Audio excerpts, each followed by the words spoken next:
नमस्कार दोस्तों। आज मैं आपके सामने जो टॉपिक लेके आया हूँ वो ये है कि हमें किस तरह के गुरु की शरण में जाना चाहिए और किस तरह के गुरु को हमें तत्काल ही त्याग देना चाहिए। तो आज इस पर खुल के बात करेंगे दोस्तों। जैसे कि मैंने अपनी पिछली वीडियो में बताया था आपको कि हमारी ज़िंदगी में कितना ज़रूरी है किसी ना किसी गुरु की शरण में जाना, चाहे वो सांसारिक दृष्टि से हो, चाहे वो आत्मिक कल्याण के लिए हो। बिना गुरु के हम कभी भी एक कदम नहीं चल सकते। अगर चलेंगे भी तो हमें ये नहीं पता लगेगा कि हम वो कदम सही दिशा में ले जा रहे हैं या गलत दिशा में। इसीलिए हमारी गलतियों को ठीक करने के लिए हमें एक गुरु की ज़रूरत पड़ती ही पड़ती है। तो जैसे कल मैंने आपको बताया था कि हमारी जो ज़िंदगी की ज़रूरतें हैं उनको पूरा करने के लिए भी हमें कैसे किसी दुनियावी गुरु, तीन लोक के गुरु की शरण में जाना पड़ता है। आज हम बात करेंगे आध्यात्मिक गुरु की कि कैसे कोई आध्यात्मिक गुरु हमारे ज़िंदगी में आए तो हम अध्यात्म की तरफ अग्रसर हो सकते हैं, वो भी सही दिशा में।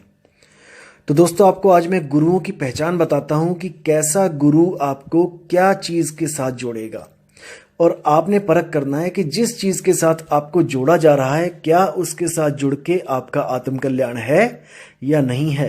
ये आपने परख करनी है दोस्तों। मैं तो केवल आपको एक परख दे सकता हूँ।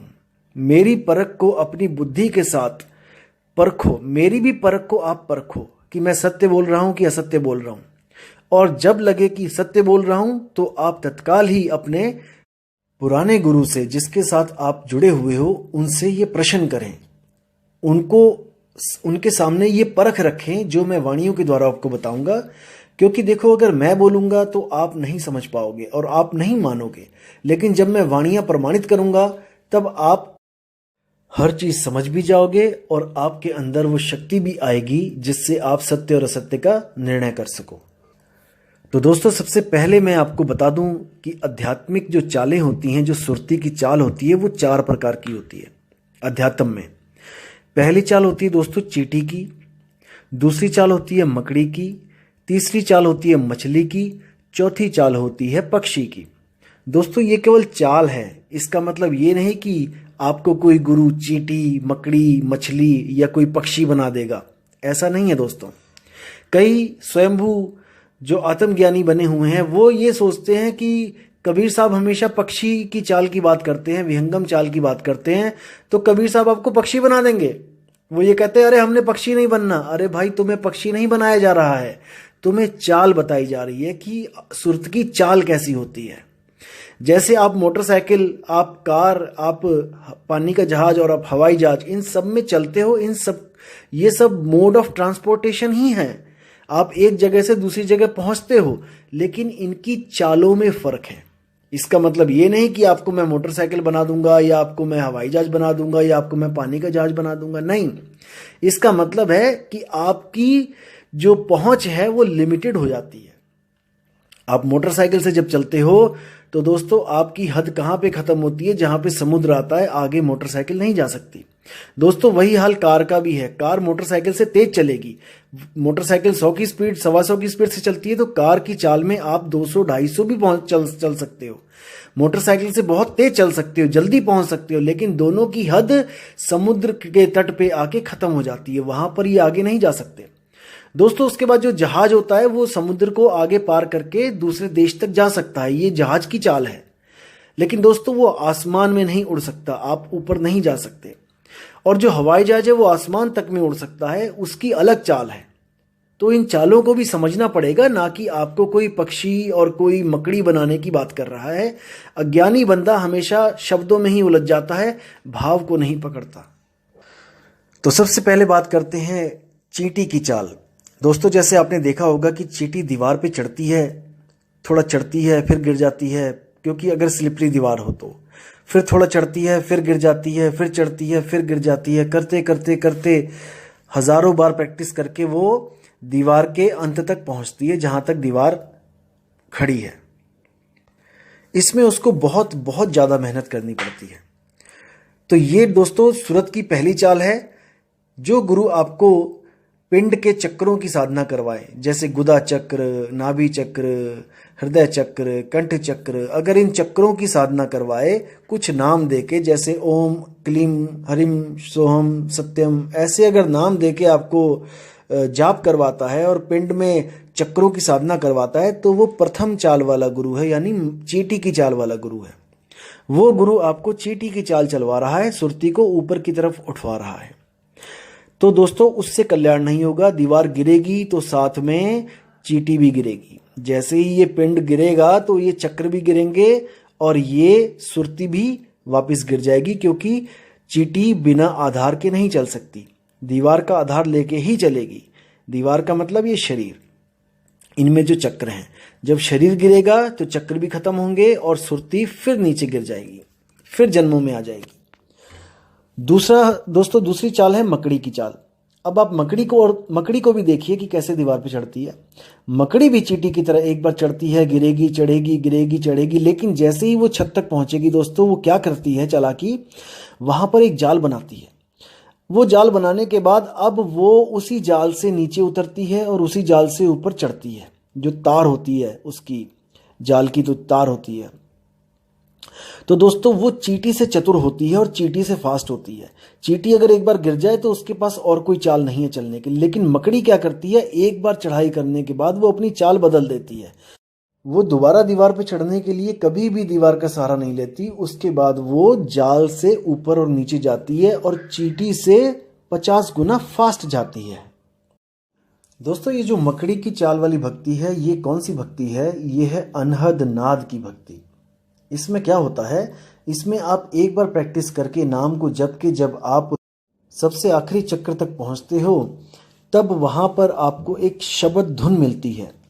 आप उस शब्द धुन के सहारे वापस उसी निचले स्थान पर आ सकते हो, निचले चक्रों तक, और उसी से सुरती को दोबारा वहां तक ले जा सकते हो जहां वो शब्द धुन आपको मिली थी। तो इसी तरह बार बार अभ्यास करने पे आपको दोबारा उन चक्रों में आना जाना नहीं पड़ता। आप शब्द धुन के द्वारा ही आप सीधे आ और जा सकते हो, अपनी सूरत को चढ़ा और उतार सकते हो। ये शब्द धुन दोस्तों कैसे मिलती है, जब आप कानों को बंद करके, अपने अंगूठों से दोनों कानों को बंद करके अपनी सारी सुरती अंदर की तरफ लगाते हो, बाहर की दुनिया से कनेक्शन तोड़ते हो, और जब अंदर में देखते हो, धुन को सुनते हो, तब इसी 5 तत्वों के शरीरों की 5 धुनें जो बहुत सूक्ष्म रूप में अंदर बज रही हैं, आप उनको सुनना शुरू करते हो।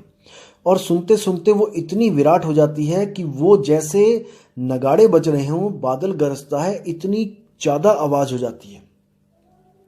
और वो धुनें आपस में ही बदलने लग जाती हैं। कभी वो बादलों की गर्जना की तरह सुनाई देती है, कभी वो वीणा में बदल जाती है, कभी वो बांसुरी बन जाती है, कभी वो शंख बन जाती है। तो वो बदलती रहती है। और दोस्तों जहां पर बदलाव हो जाए वो चीज माया होती है, वो कभी सत्य नहीं हो सकती, क्योंकि सत्य कभी बदलता नहीं है। सत्य एक रस रहता है, उसकी यही पहचान है। सत्य कभी नहीं बदलता, लेकिन अनहद धुन हमेशा बदलते रहते हैं। क्योंकि कबीर साहब ने भी बोला है, अनहद बाजा जम का थाना, 5 तत्व करें घमसाना।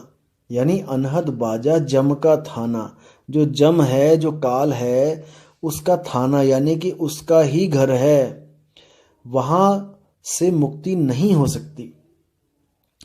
तो साहिब कहते हैं, अनहद बाजा बिधि बिधि बाजे, सार शब्द न्यारी धुन गाजे। कि अनहद बाजा जो धुन है अनहद की, ये 5 तत्वों की 5 धुनें हैं, इसी को 5 नाम कह देते हैं संत। ये असल में वो नाम नहीं है जिसकी मैं बात कर रहा हूं, क्योंकि मेरा नाम एक रस है, ना कि 5 रस हैं। जाप मरे अजपा मरे, अनहद भी मर जाए। इसी धुन के लिए बोल रहे हैं कि अनहद भी मर जाए, और सुरत समाए शब्द में वाको काल ना खाए। तो इसको समझना पड़ेगा दोस्तों कि क्यों अनहद धुन मर जाती है, जबकि अनहद का नाम का अर्थ देखोगे तो वो है अनहद, यानी कि इनफाइनाइट, यानी कि जिसका कोई अंत नहीं। लेकिन उसको भी कबीर साहब कह रहे हैं कि वो भी मर जाए। ऐसा क्यों बोला गया है दोस्तों? क्योंकि ये जो 5 तत्व की धुनें हैं ये 24 घंटे हो रही हैं, हमारे अंदर ही हो रही हैं। लेकिन जैसे ही हमारा शरीर ठंडा पड़ेगा, यानी कि हमारी जो जीवात्मा यहाँ से निकल जाएगी, तो ये धुनें शांत हो जाएंगी।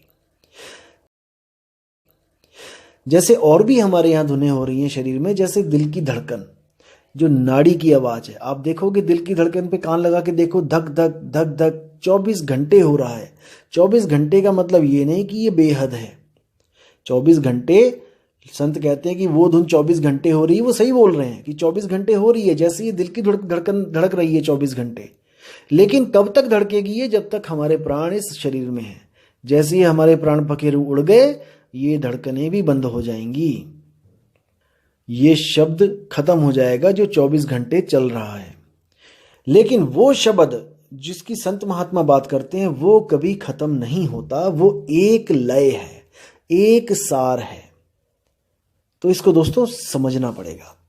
तो तीसरी चाल की बात करते हैं दोस्तों। वो क्या है? वो है मछली की चाल। आपने मछली देखा होगा कि कैसे चलती है। पानी के विपरीत हमेशा मछली चलती है, पानी के साथ मछली कभी नहीं चलती। इसी तरह जो संत होते हैं, जो मछली की चाल से चलवाते हैं, वो श्वासों पर सुरती को चढ़ाते हैं, श्वासों से उलट। श्वास नीचे जाती है, सुरत ऊपर की तरफ जाती है। तो दोस्तों इसमें क्या होता है? इसमें श्वास को पकड़कर सुरत ऊपर जाती है। ना तो दीवार को पकड़ रहे हैं, ना मकड़ी के जाल को पकड़ रहे हैं। ये है मछली की चाल। ये इन दोनों से बिल्कुल न्यारी चाल है। जो गुरु ये चाल देगा, वो आपको बाकी पिछली 2 चालों से दूर कर देगा। वो क्या कहेगा? नहीं, पिंडों में साधना नहीं करनी है, पिंड में चक्रों में साधना नहीं करनी है।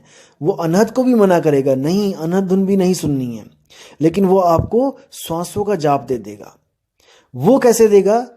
उसके भी 2 प्रकार के गुरु हैं, श्वासों का जाप देने वाले भी। एक होता है गुरु जो आपको कोई मंत्र देगा श्वासों के साथ जपने के लिए। जैसे किसी ने आपको दे दिया सोहम, श्वास लिया तो सो, छोड़ा तो हम, सो हम, सो हम। ऐसे आपने दिन रात इसको जपना है। और जपते जपते जपते ये सोहम खुद से होने लग जाएगा। ये जो श्वास आप लोगे, फिर आपको बोलने की जरूरत नहीं पड़ेगी, आपके श्वासों के द्वारा ही चलेगा ये। फिर सोहम सोहम, और आपको इन श्वासों की आवाज स्पष्ट सुनाई देने लग जाएगी कि ये सोहंग ही बोल रही हैं। तो एक प्रकार के गुरु वो हो गए जो आपको मंत्र देते हैं। जैसे कई लोग दे देते हैं, सोहंग नहीं दिया तो कई लोग कहते हैं सतगुरु सतनाम जपो। श्वास लिया तो सतगुरु, श्वास छोड़ा सतनाम, सतगुरु सतनाम, सतगुरु सतनाम। या फिर कई ऐसे मिलेंगे आपको जो नाम दे देंगे आपको, जैसे श्वास लिया तो शो, श्वास छोड़ा तो ओ, यानी कि शो ओ शो, इसी को ओशो कह देते हैं। कोई लोग श्वास लेके ओ, श्वास छोड़ा तो शो, कई लोग श्वास लिया तो शो, श्वास छोड़ा तो ओ। इसी तरह कई मंत्रों का जाप करवाते हैं। लेकिन मुद्दा यही होता है कि श्वासों से सुरती को चढ़ाना है। और इसी सुरती वाले, इसी श्वासों के जाप में एक और गुरु हैं जो आपको मंत्र भी नहीं देंगे। वो केवल ये कहेंगे कि आपने श्वासों को आते जाते देखना है। आप आंखें बंद करो, आपकी श्वास जो चल रही है उसको आते जाती श्वास को देखो और महसूस करो ये श्वास कौन ले रहा है। उनके पास बस यही ज्ञान होता है और इसी को वो सार शब्द मान के अपना जन्म बर्बाद कर लेते हैं दोस्तों, और आपका भी कर देते हैं। तो ऐसे गुरुओं को तत्काल ही त्याग देना चाहिए दोस्तों। तो आपको मैंने परख के द्वारा इन 3 गुरुओं का भेद खोल दिया है। पहले गुरु वो जो पिंडों के चक्रों की साधना करवाते हैं और नाम देते हैं, ओम कलियम हरियम श्रियम सोहम सत्यम, ऐसे करके आपको इन्हीं नामों में उलझा देते हैं। दूसरे प्रकार के जो गुरु होते हैं वो कौन है? जो 5 नाम देते हैं, ज्योत निरंजन, ओंकार, रारंकार, सोहंग, सतनाम। इन 5 नामों को ही कहते हैं कि यही 5 धुनों के नाम हैं। वो यही नाम आगे जाके धुनों में कन्वर्ट हो जाते हैं और वही 5 धुन अनहद नाद को ये सत्य मानकर बैठ जाते हैं। उसी अनहद को ये परमात्मा कहते हैं और कबीर साहब उसी अनहद को कहते हैं कि अनहद भी मर जाए। तो इनका जो परमात्मा अनहद है वो कबीर साहब की नजरों में वो भी मर जाता है। अब आगे जो तीसरा गुरु मैंने बताया है वो आपको सोहंग का जाप देते हैं या सतगुरु सतनाम का जाप देते हैं या ओ शो का जाप देते हैं, कोई भी श्वासों का जाप देते हैं, या फिर नहीं भी देते हैं तो आपको श्वासों को ध्यान से देखने की बात करते हैं।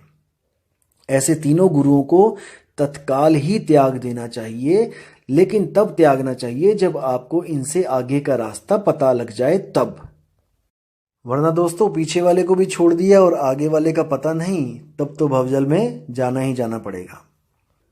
इसलिए अब मैं आपकी कुछ मदद करने के लिए आपको बताना चाहता हूं कि इससे आगे का गुरु, जो चौथे प्रकार का गुरु है, वो कौन होता है। दोस्तों उसको भेदी गुरु कहा जाता है। वो एक रहस्य लेके बैठा है, जो रहस्य आपको प्राप्त हो जाने पर ही माया का जाल टूट जाता है, आपको सत्य और असत्य का लगाव हो जाता है, आप कभी भी दोबारा गलत भक्ति में प्रवेश नहीं करते हो, अगर आप में परख है तो दोस्तों जो चौथे प्रकार का गुरु होता है वो होता है सार शब्द का भेदी गुरु। सार शब्द क्या चीज होती है? सार शब्द एक ऐसा शब्द है जो बोलने, लिखने, पढ़ने में नहीं आता है और वो शब्द कभी बदलता नहीं है। क्योंकि कबीर साहब कहते हैं कि जो बदले सो माया संतों, जो बदल गया वो माया है, वो कभी शब्द नहीं हो सकता, सच्चा शब्द नहीं हो सकता, क्योंकि सच्चा शब्द ही परमात्मा है और परमात्मा कभी बदलता नहीं, वो एक रस है। उसी शब्द को सत शब्द, सतनाम, अकह नाम, निअक्षर नाम, विदेह नाम, ऐसे नामों से बोलकर संतों ने उसको याद किया, उसकी महिमा गाई। तो इसी प्रकार मदन साहिब क्या कहते हैं, उस परम अक्षर को, उस परम शब्द को, उस विदेह शब्द को कैसा गुरु आपको बता सकता है, इसके बारे में एक बाणी कहते हैं, सोई गुरु पूरा कहाए, दो अक्षर का भेद बताए, एक छुड़ाए एक लखाए, तब प्राणी निज घर को जाए। कि हे जीवात्मा, ऐसा गुरु धारण कर जो तुझे दो अक्षरों का भेद बताए, भेद यानी रहस्य बताए। कोई नाम ना जपवा दे, कहीं दो अक्षर जपने बैठ गए, ओम सोहम या फिर और कोई हरे कृष्णा या फिर कोई जय हनुमान या फिर जय कबीर, सत साहिब, ऐसा कुछ नहीं जपवाए। सोई गुरु पूरा कहाए, दो अक्षर का भेद बताए, उसका रहस्य बताए दो अक्षरों का। पहला अक्षर क्या है? पहला अक्षर जो हमारी भाषाओं के अक्षर होते हैं, का खा गा, ए बी सी, उड़ा एड़ा ईड़ी, अलिफ बे ते, जितने भी इस दुनिया में अक्षर हैं उनका भेद बताए कि ये मनुष्य ने बनाए हैं, ये सच्चा शब्द नहीं है, ये जीभ्या द्वारा प्रकट होते हैं, असल में इनकी असलियत कुछ भी नहीं है, ये मायावी अक्षर हैं, क्योंकि ये बदल जाते हैं। होंठ कंठ लागे नहीं, जीव्या नहीं उच्चार, गुप्त वस्तु जो लखै, सो निज हंस हमार। कबीर साहब कहते हैं होंठ कंठ लागे नहीं, ऐसे अक्षर की बात करो जिसमें होंठ कंठ जीव्या नहीं लगती है। जो उस अक्षर की बात करता है गुरु, उसकी शरण में जाओ। कैसे? दो अक्षर का भेद बताए, एक छुड़ाए एक लखाए, 52 अक्षरों को छुड़वा दे, काखा गा वाले नामों को छुड़वा दे। कैसे? जैसे हमने सोचा कि राम ये कोई नाम है जिससे मुक्ति होगी, तो राम, ये राम कब पैदा हुआ, कब प्रकट हुआ, कब आया? जो राम का नाम जो आपने लिखा है, ये राम कब आया? जब हिंदी भाषा के, संस्कृत भाषा के अक्षर अस्तित्व में आए तब। जब आदि मानव था, कुछ बोलता नहीं था, कुछ कहता नहीं था, कोई बात लिखता नहीं था, तब ये राम कहाँ था, तब ये राम का नाम कहाँ था। ऐसे ही कबीर, कोई कहता है कि कबीर कबीर करके मुक्ति होगी, तो कबीर का कहाँ से आया? अगर वो 52 अक्षर नहीं आए थे तब। कबीर 3 अक्षरों से हुआ है, लेकिन वो तब बना है जब 52 अक्षर पैदा हुए हैं, जब 52 अक्षर पूरे अस्तित्व में आए हैं, तब उससे अनंतों नाम बने हैं। इसीलिए कबीर साहब ने बोला है बाणी 340 पेज नंबर गुरु ग्रंथ साहब में कि 52 आखर लोक त्रय, सब कुछ इन्हीं माही, ये आखर खिर जाएंगे वो आखर इनमें नहीं।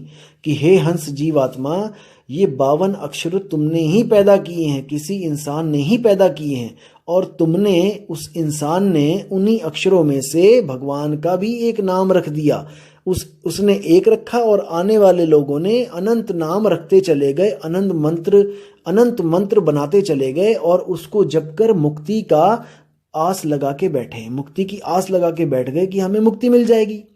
किन नामों से? जो नाम मैन मेड हैं, जो इंसान ने बनाए हैं। लेकिन साहिब क्या कहते हैं कि वो नाम किसी ने नहीं बनाया, वो स्वयं से प्रकट होता है, स्वयं से होता है, स्वयं से अस्तित्व में है। 52 आखर लोक त्रय सब कुछ इन्हीं माही, ये आखर खिर जाएंगे, ये अक्षर खंडित हो जाएंगे, किसी दिन ये खत्म हो जाएंगे। जब तुम्हारे अस्तित्व खत्म होगा ये अक्षर भी खत्म हो जाएंगे, लेकिन वो आखर इनमें नहीं। वो जो सच्चा शब्द, सच्चा अक्षर है, वो इन 52 अक्षरों में नहीं है। जाएंगे किसी दिन ये खत्म हो जाएंगे, जब तुम्हारे अस्तित्व खत्म होगा ये अक्षर भी खत्म हो जाएंगे, लेकिन वो आखर इनमें नहीं। वो जो सच्चा शब्द, सच्चा अक्षर है, वो इन 52 अक्षरों में नहीं है।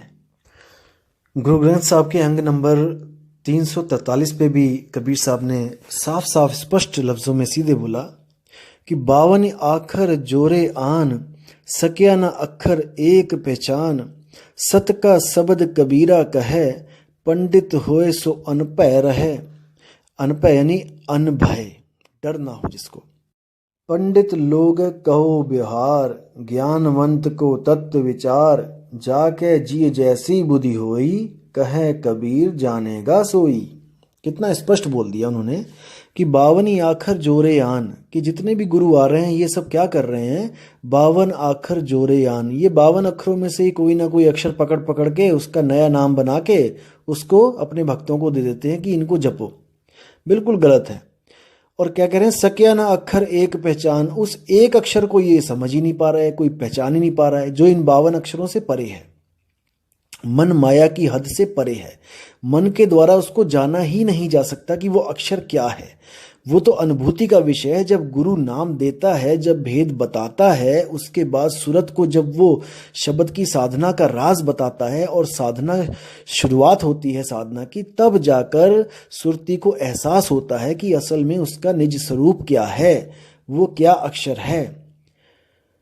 तो साहिब सीधे बोलते हैं, सोई गुरु पूरा कहा है, 2 अक्षर का भेद बताए। मदन साहिब ने साफ बोल दिया कि 2 अक्षर का भेद बताए। किसका? एक अक्षर, अक्षर यानी कि शब्दों का, 52 अक्षरों का, और दूसरा अक्षर होता है अक्षर, यानी कि जो नाशवान ना हो, जो कभी नाश नहीं होता। ये मन अक्षर नहीं है। कई लोग सोचते हैं कि मन अक्षर है, मन को भी अक्षर बोला है, मन भी अक्षर पुरुष है। ऐसा नहीं है, ऐसा कहीं नहीं बताया गया कि मन ही अक्षर है, ऐसा नहीं है। आत्मा अक्षर है। शब्दों को पैदा करने वाली कौन है? ये आत्मा ही तो है। यही आत्मा मन और शरीर के द्वारा जितने भी अक्षर हैं उसको पैदा कर रही है, और खुद के स्वरूप को भूल जाने के कारण, अपने अक्षर स्वरूप को भूल जाने के कारण अपने बनाए अक्षरों को जप रही है, उनके चक्कर में उलझ गई है।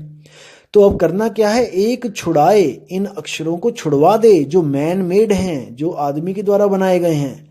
एक लखाए, उसका लखाव करा दे जो वो स्वयं है, जो वो अपने आप को भूली थी, उस स्वरूप का लखाव करा दे कि तुम कौन हो, तुम अक्षर आत्मा हो। तब प्राणी निज घर को जाए, तब जाकर वो सुरती जो आत्मा से अलग हुई थी अपने निज घर, अपने आत्म स्वरूप में समाएगी। ना कि वो किसी स्वर्ग, नरक या फिर किसी सतलोक, अकहलोक, अगमलोक, अनामी लोक, अनंत लोक कहीं नहीं जाएगी। वो जहां से बिछड़ी थी सुरती, उसी में जाके समा जाएगी। उसी को मुक्ति कहते हैं। बिल्कुल सिंपल।